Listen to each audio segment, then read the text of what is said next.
আসসালামু আলাইকুম। আশা করি আপনারা সবাই ভালো আছেন। আমরাও ভালো আছি। আলহামদুলিল্লাহ।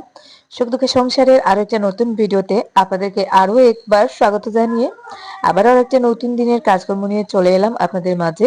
আজকে প্রথমেই আমার সবজি বাগান থেকে শুরু করছি। কারণ আপনারা অনেকেই আমার এই গার্ডেনিং এর কাজগুলো পছন্দ করেন। যার জন্য ভাবলাম আজকে গার্ডেনিং এর টপিক গুলো প্রথমেই রাখি। তো আমার টমেটো গাছগুলো দেখুন মাশাআল্লাহ প্রচুর পরিমাণে টমেটো হয়েছে। আর গত ৩-৪ দিন থেকে একটানা বৃষ্টি হচ্ছে। একটানা বৃষ্টির কারণে সবকটা গাছ মাটিতে শুয়ে পড়ছে। তার মধ্যে থেকে কিছু টমেটো আহ ঝরে গেছে শিলাবৃষ্টির কারণে, আর কিছু টমেটো পেকে গেছে। তো আজকে পাকা এবং আধ পাকা যে টমেটোগুলো আছে সবগুলো টমেটো পেরে নিব। এইবার আমি সব হাইব্রিড জাতের টমেটো লাগিয়েছিলাম। আমি নিজের হাতে বাড়িতে চারা করে লাগিয়েছিলাম। আপনাদের হয়তো মনে আছে যারা আমার ভিডিও রেগুলার দেখেন। তো এই যে দেখুন, তেমন একটা যত্ন করতে পারি নাই, যার জন্য টমেটোগুলো অতটাও বড় হয় নাই। তারপরেও মাঝারি সাইজের হয়েছে। একেবারে যে বড় বড় ওরকমটা না, আর ছোটও না, মাঝারি সাইজের সবকটা টমেটো হয়েছে। টমেটো এমন একটা সবজি, বাজারে দেখা যায় দাম বেশি একটা কমে না। এই বছর শীতকালে টমেটোর দাম একেবারেই কমে নাই। আর শেষমেশ 50 টাকাতে মনে হয় দাম আসছিল। তারপরে আবার 60 টাকা 70 টাকাতে চলে গেছে। তো যাই হোক, আমার কাছে এখনো অনেক টমেটো আছে আলহামদুলিল্লাহ। আমার আর অনেকদিন টমেটো কিনতে হবে না। আমি আজকে পাকা টমেটো গুলো নিচ্ছি, আর সেই সাথে যেগুলো আধ পাকা, মানে একদিন গড়ে রাখলে পেকে যাবে, ওই অবস্থায় যেগুলো আছে ওগুলো পেরে নিচ্ছি। কারণ বলা যায় না, বর্তমানে বৃষ্টির সিজন, হঠাৎ করে দেখা যায় এই রোদ, এই ঝড় বৃষ্টি চলে আসে, সাথে শিলাবৃষ্টি হয়। আর শিলাবৃষ্টির অবস্থা তো জানেন, বাড়িতে যা সবজির গাছ থাকে, যা যা গাছপালা থাকে সবকিছু একেবারে নষ্ট করে দেয়। যার কারণে কাঁচা টমেটো গুলো রেখে বাকিগুলো পেরে নিচ্ছি। এখানে দেখুন, একটা বস্তার মধ্যে গোবর সার রাখছিলাম, ওই দিকেও একটা টমেটোর গাছ লম্বা হয়ে তার মধ্যে টমেটো গুলো একটু বড় হয়েছে। তো আজকে আমি বাঁধাকপিও তুলবো। গত 2-3 দিন থেকে বৃষ্টির কারণে বাঁধাকপি গুলো তুলবো তুলবো বলে আর তোলা হয় নাই। তো গতকালকে বাজারও করা হয় নাই, ঘরে আর কোনো সবজিও নাই। অনেকদিন হয়ে গেছে বাজার থেকে সবজি টবজি কিনা হচ্ছে না। আমার সবজি বাগানে, মানে আমার বাড়িতে যা যা টুকটাক সবজি আছে, ওই সবজি দিয়ে বিশেষ করে রমজান মাসটা পাড়ি দিয়ে দিয়েছি প্রায়। বাজার থেকে একদিন মনে হয় ঝিঙ্গা কিনেছিলাম আর ফরাসির বিচি কিনেছিলাম, আর কিছু কেনা হয় নাই। বৃষ্টির দিন আসলে দেখা যায় বিছানা একেবারে ঠিকঠাক থাকতে চায় না। এই বিছানা গুছিয়ে রাখা হয়, আবার কেউ এলো, কারো শুতে ইচ্ছা করলো, দেখা যায় ব্ল্যাঙ্কেট বের করে আবারও শুয়ে পড়েন। এখন দিনের বেলা অনেকটা ঠান্ডা লাগে, যেহেতু বৃষ্টি চলতেছে। আর বৃষ্টির দিন, বৃষ্টির দিনের ওয়েদার তো বুঝতেই পারতেছেন, অনেকটা ঠান্ডা লাগে। তো কম্বল গায়ে দিয়ে একটু আরামে ঘুমাতে ইচ্ছা করে। আজকে এই নিয়ে আমি 3 বার বিছানা গুছাচ্ছি। সকালে একবার গুছিয়েছিলাম, তারপরে 10টার দিকে একবার, এখন আবার দুপুরের শেষ দিকে আরো একবার। তো আমি নিজেই ব্ল্যাঙ্কেটটা বের করি, গায়ে দিয়ে শুয়েছি। মানে আজকে প্রায় 12টা অবধি আমি একটু শুয়েছিলাম, তারপরে উঠে কাজ করছিলাম। 12টা অবধি শুয়েছি বলতে একটানা না, এই উঠছি একটা কাজ করছি, আবার ঠান্ডা লাগছে শুয়ে পড়ছি, একটু রেস্ট নিচ্ছি, ওরকম করে করে দিনটা প্রায় চলে গেছে। তো তারপরে দুপুরের শেষ দিক থেকে আর কি কাজকর্ম শুরু করলাম, প্লাস ভিডিও শুট করতে লাগলাম। তার আগে কিন্তু কোনো ভিডিও করা হয় নাই। তো এর মধ্যে আমাদের বাসায় একজন মানে বয়স্ক মহিলা আসছেন। এখন যেহেতু রমজান মাস, তো রমজান মাসের শেষের দিকে, সামনেই ঈদ। তো অনেকেই আসেন দেখা যায় ফিতরার জন্য। তো আমরা তো জাকাত দেই না, জাকাত দেওয়ার মতন উপযুক্ত, জাকাতের উপযুক্ত আমরা নেই। শুধু ফিতরার টাকা দেই আমরা যতজন সদস্য। তো এই মহিলা আসছেন, উনাকে আমাদের টাকা থেকে আর কি একটা ফিতরার টাকা দিলাম। কারণ অনেকেই আসে, একজনকে সবটা দিলে হয় না, একটা একটা করে দিতে হয়। আর সেই সাথে আমার লন্ডনে একজন ভাইয়া আমার কাছে 3000 টাকা দিয়েছিলেন ফিতরার জন্য। বলেছিলেন 4-5টা পরিবারকে আর কি সামান্য কিছু করে ভাগ করে দিয়ে দিতে। তো ওখান থেকে এক ভাগ ওই মহিলাকে দিলাম। আমাদেরও একটা ফিতরার টাকা ওনাদেরকে দিলাম, আরো কয়েকজনকে দিতে হবে। আর ভিডিওতে দেখানোর উদ্দেশ্য হচ্ছে ওই ভাইয়া যাতে দেখতে পারেন, এই জন্য একজনকে দিলাম, বাকি আরো 4-5টা পরিবারকে দিতে হবে। তো যাই হোক, এখানে দেখুন, আমি গত বছর ঝিঙ্গা লাগিয়েছিলাম, তার থেকে এই বছর আর কি বীজ কালেক্ট করার জন্য 2-3টা হাইব্রিড জাতের ঝিঙ্গা শুকিয়ে রাখছিলাম। তো তো আজকে যে ঝিঙ্গাগুলো বের করে ওগুলো থেকে বীজগুলো বের করা হচ্ছে। আমার গ্যাসের চুলার উপরে আর কি আমি মাচার মধ্যে ওগুলো রেখে দিয়েছিলাম। তো আজকে বের করে দেখলাম বীজগুলো পুরোপুরি শক্ত আছে কিনা। মাশাল্লাহ বীজগুলো দেখা যাচ্ছে ভালো। তো বৃষ্টি হয়েছে, মাটিগুলো এখন একেবারেই নরম। দেখুন এখন আমি যে জায়গায় মাটি কুড়তেছি ওই জায়গায় আজ থেকে 1 সপ্তাহ আগে মানে বৃষ্টির আগে ওখানে কোদাল দিয়ে কূপ দিতেই মনে হতো যে কোদাল উপর দিকে উঠে আসছে, এরকম শক্ত ছিল মাটিটা। তো সামান্য বৃষ্টি হওয়ায় মাটির ধরন পাল্টে গেছে, সেই সাথে গাছপালারও মানে গাছপালাগুলো একটু প্রাণ ফিরে পাচ্ছে। আস্তে আস্তে গাছের মধ্যে নতুন পাতা উঠতেছে। তো আমি জুবাইরকে নিয়ে চলে আসছি আজকে ঝিঙ্গা লাগাবো, ঝিঙ্গা লাগানোর জন্য জায়গাটা রেডি করতে। তো ও আর আমি দুইজন মিলে এখানে 3টা গর্ত করতেছি। প্রথমে 3টা গর্ত করে ওখানে একটু ছাগলের গোড়ের যে ময়লাগুলো থাকে ওগুলো ফেলবো, গোবর সার ফেলবো গর্তের মধ্যে। তো এই যে ছাগলের গোড়ের ময়লাগুলো আর কি, পটিগুলো ছাগলের জমিয়ে রাখছিলাম ওগুলো দিচ্ছি। গোবর সারের থেকে কিন্তু এই সারটা আরো বেশি ভালো কাজ করে, তো একটু বেশি করে দিয়ে দিচ্ছি। যেহেতু এখানের এই মাটিটাতে আগে থেকে কোনো সার দেওয়া নেই। দেখতেই পাচ্ছেন আমি একবার মুরগি পালছিলাম, মুরগি পালার সময় যে একটা গড় তৈরি করেছিলাম ওই গড়টা থেকে টিনগুলো খুলে নেওয়া হয়েছিল আমার রেস্টুরেন্ট করার সময়। আর মাচাটা রয়েছে ওই মাচায় আর কি ঝিঙ্গা লাগাবো। মনার শক্তি আল্লাহ দিছেন রে। ওই ওই ওই ভাঙিলা রে হিগা গেল তুলা মারি গা তুলে দিছে। ও মার তো শক্তি রে। বাং বাং নগদ 50 পাইলিবি বাং। আমাদের বাসায় প্রথমবার যখন রাহিলা আসছিল তখন এক কূপে একটা কলার গাছ কাটছিল, যেটার জন্য রাহিলা আপনাদের কাছে অনেক পরিচিত। আর আজকে দেখুন এক জায়গায় আমার সেই পুরনো শিম গাছের মাচাটা ভেঙে ফেলছে। তো এই মাচাটা ভাঙানোর জন্য আমি আমাদের বাড়িতে সচরাচর যিনি কাজ করেন ওনাকে খবর দিতে যাচ্ছিলাম যে মাচাটা ভেঙে ওই জায়গাটা পরিষ্কার করে দিবেন। তো ওনাকে খবর দেওয়ার আগে এদিকে দেখুন রাহেলা ও একা একা মাচাটা ভেঙে ফেলছে। বেশি সময় লাগে নাই, 10-15 মিনিটে জায়গাটা একেবারে ক্লিয়ার করে দিচ্ছে। আর এইদিকে আমি কাজ করতেছি আমার ঝিঙ্গা গাছের আর কি গর্তগুলো রেডি করছি যেখানে আমি বীজ লাগাবো। আর ওইদিকে রাহিলাকে এখন জুবাইর একটু হেল্প করতেছে। আজকে বাসায় শুধু কাজ আর কাজ চলতেছে, সবাইকে কাজে লাগিয়েছি। এদিকে শিফাকেও আজকে একটু কাজে লাগিয়েছি, ওর মুখ কিন্তু কাজে লাগালেই কালো হয়ে যায়। আর রাহিলা আবার খুব খুশি মনে কাজ করে, ওকে যদি একটু মানে ফার্ম দেওয়া যায় তাহলে ও অনেক কাজ করবে। তো যাই হোক ওরা ওদের মতন করতেছে, আমি এদিকে গল্প করে করে জিঙ্গার বীজগুলো লাগিয়ে দিচ্ছি। মানে বাড়িতে আজকে ছোট বড় সবাই কাজে ব্যস্ত, সবাই কাজ করতেছেন। রাহেলা ওইদিকে মাথাটা পরিষ্কার করে ফেলছে, যার জন্য ওকে আমি 50 টাকা দেবো বলছি, কারণ এমনিতেও যদি আমি একজন লোক লাগিয়ে কাজ করাতাম তাহলে হয়তো 300 টাকা 400 টাকা দিতে হতো। তো ও কিন্তু 10 মিনিটে কাজটা সেরে ফেলছে, যার জন্য আর কি খুশি হয়ে বললাম যে একটু বকশিস দিব।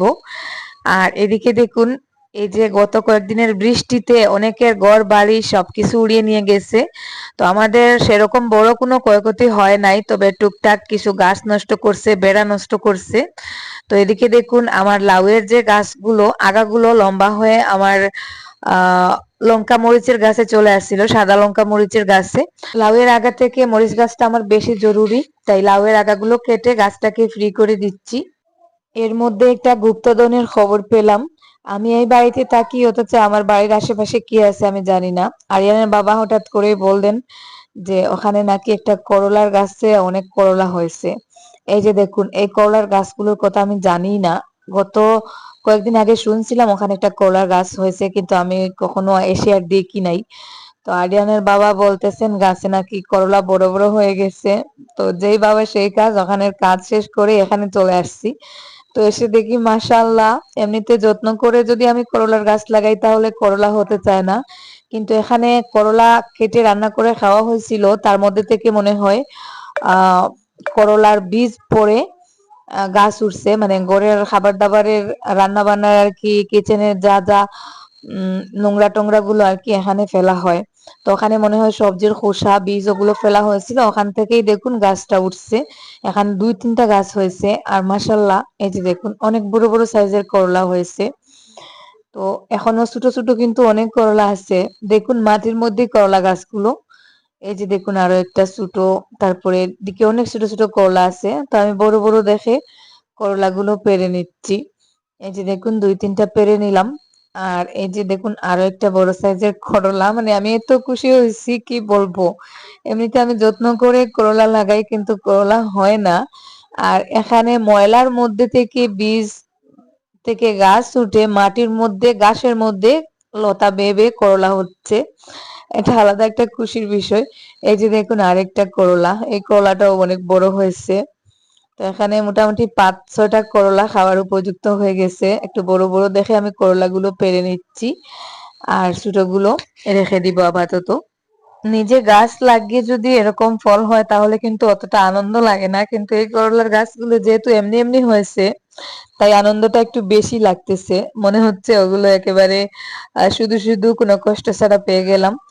তো যাই হোক, তারপরে এদিকে লাউ গাছ থেকে যে লাউয়ের আগাগুলো কেটে আনছিলাম ওখান থেকে কিছু শাক আজকে রান্না করা হবে।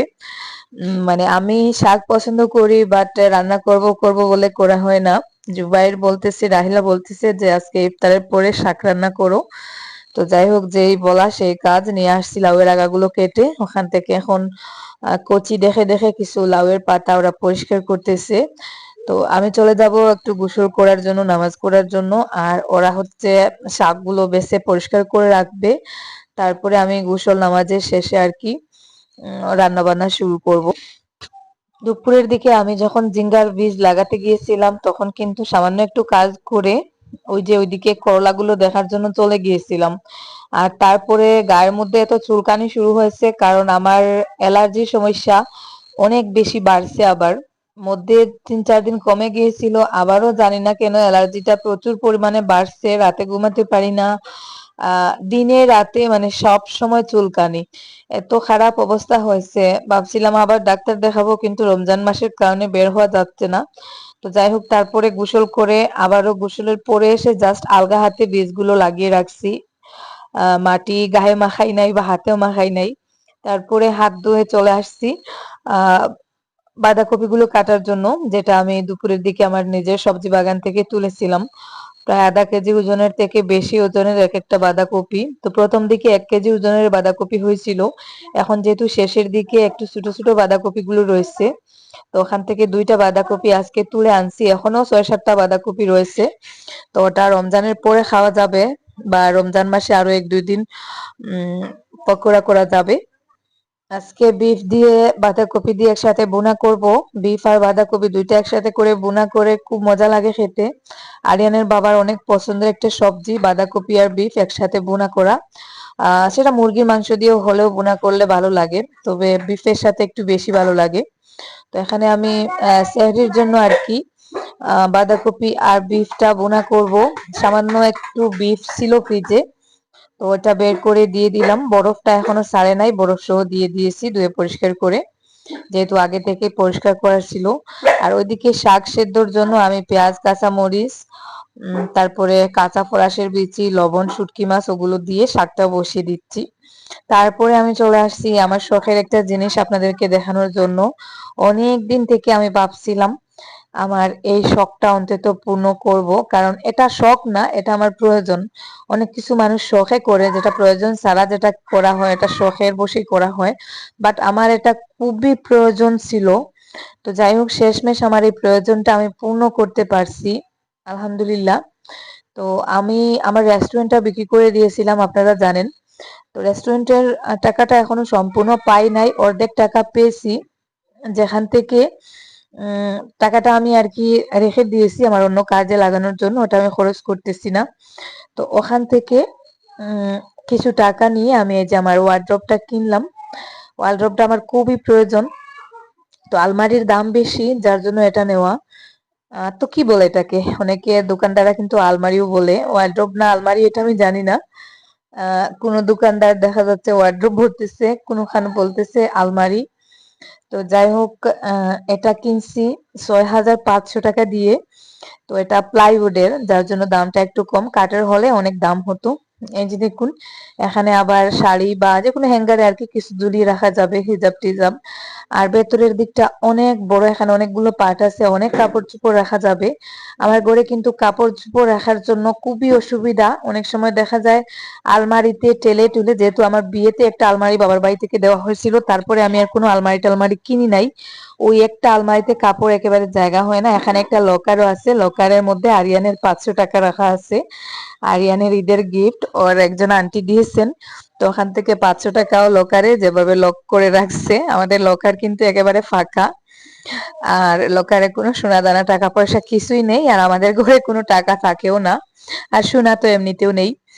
তো যাই হোক, আমার এটা কেমন হলো অবশ্যই কমেন্ট বক্সে কমেন্ট করে জানাবেন।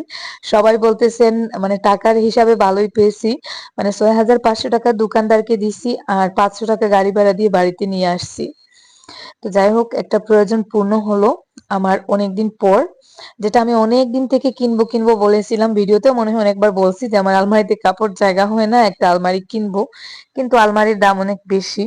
কাঠের আলমারিগুলোর দাম কম হলেও আমাদের ওল্ড মডেলের, যেগুলো ইন্ডিয়ান ওল্ড মডেলের, ওগুলো কিনতে গেলেও 1500 থেকে 16-18 হাজার পর্যন্ত। আর নিউ মডেলের নিলে তো দাম অনেক বেশি, 30-40 হাজার টাকা চলে যায়। তো ওই জন্য আমি চিন্তা ভাবনা করে ওটাই কিনলাম, যে দাম কম কিন্তু কাপড় বেশি রাখা যাবে। তো সেই হিসাবেই আর কি নিয়ে নিলাম। কারণ আমার ঘরে কাপড় রাখার জায়গা নেই, অনেকজন মানুষ কিন্তু কাপড়গুলো দেখা যায় অনেক সময় সোফায় রাখতে হয়, বেডের এক কর্নারে রাখতে হয়। তো যাই হোক, তারপরে আমাদের আজকের 27 রোজার ইফতার রেডি করা হয়েছে। আজকের ইফতারে যা যা ছিল তো আপনারা তো দেখতে পেলেন। আর এই যে আমাদের ইফতার শুরু হয়ে গেছে। দিন শেষে সবাই মিলে একসাথে যখন এই যে ইফতারে বসি, তখন কি ভালো লাগে বলার ভাষা নেই। সবাই মিলে একসাথে বসে মজা করে করে আর কি ইফতারটা খাওয়া হয়। তো যাই হোক, আজকের মতো এই পর্যন্ত। আপনারা সবাই ভালো থাকুন, সুস্থ থাকুন। আল্লাহ হাফেজ, আসসালামু আলাইকুম।